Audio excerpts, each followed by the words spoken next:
После приобретения независимости кинематограф Центральной Азии пошел своим неизведанным, очень трудным путем. Какие положительные качества? Положительные качества в том, что фильмы стали создаваться на национальном языке. Узбекский фильм на узбекском, казахский на казахском, таджикский на таджикском, туркменский, киргизский на своих языках. Раньше мы создавали фильмы, издавали их в Москве на русском языке.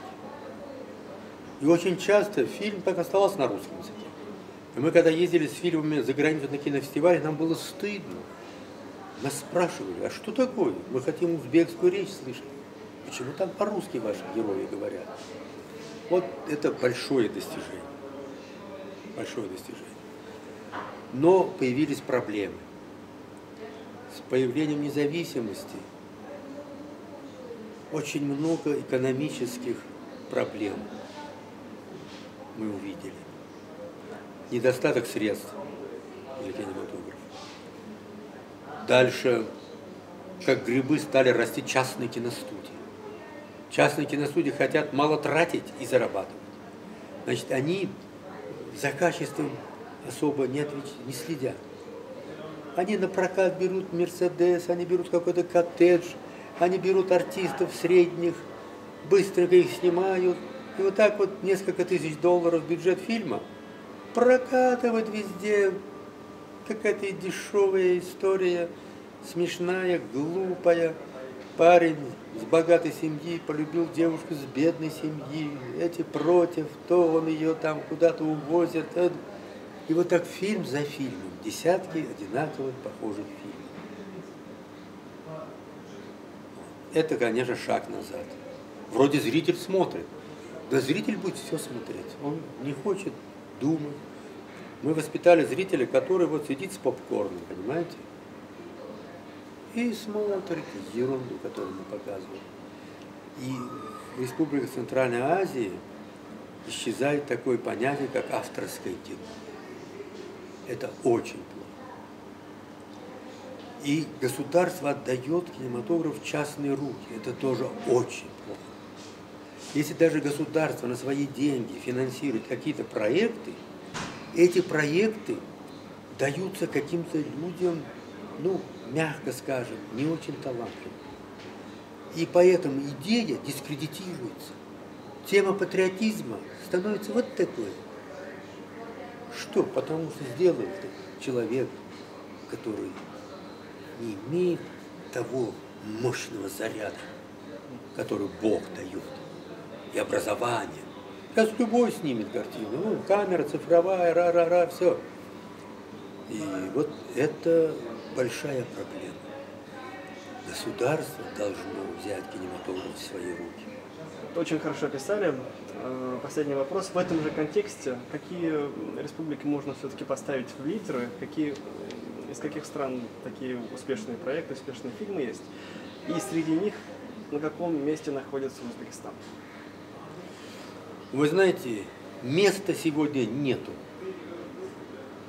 Невозможно определить, какое место, какой кинематограф Республики Центральной Азии, Кавказа или какие регионы в России сегодня занимают. Вдруг неожиданно появляется талантливый фильм.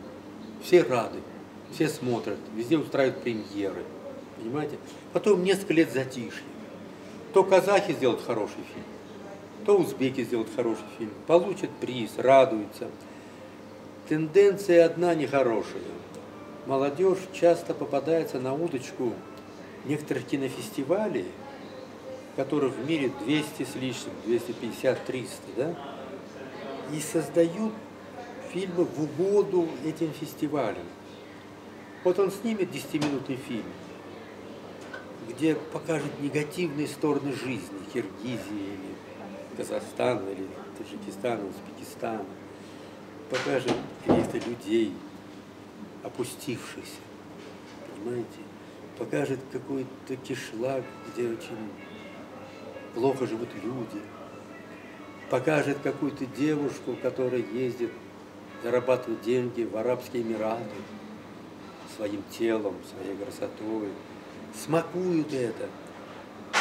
И им присылают авиабилет, устраивают гостиницы, в каких-то фестивалях во Франции, в Англии, в Италии, в Америке, да, и они счастливы.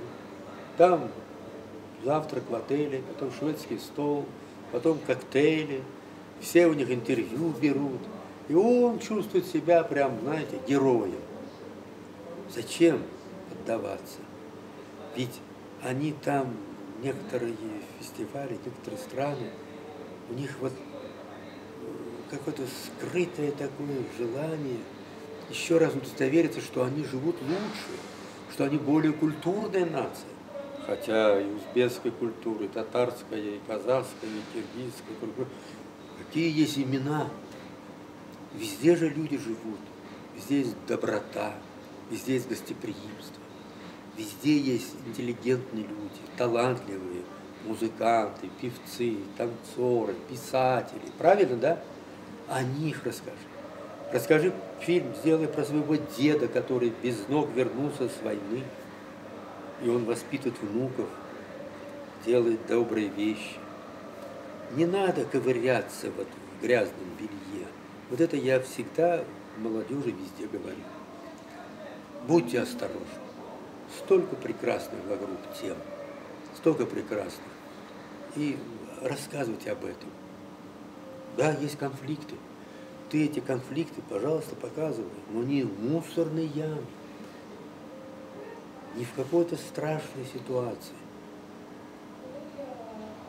Вот это вот проблема. Я думаю, что постепенно кино Центральной Азии, кино тюркоязычных стран бывшего Советского Союза, оно все равно займет свою нишу, и оно будет интересно мировой общественности.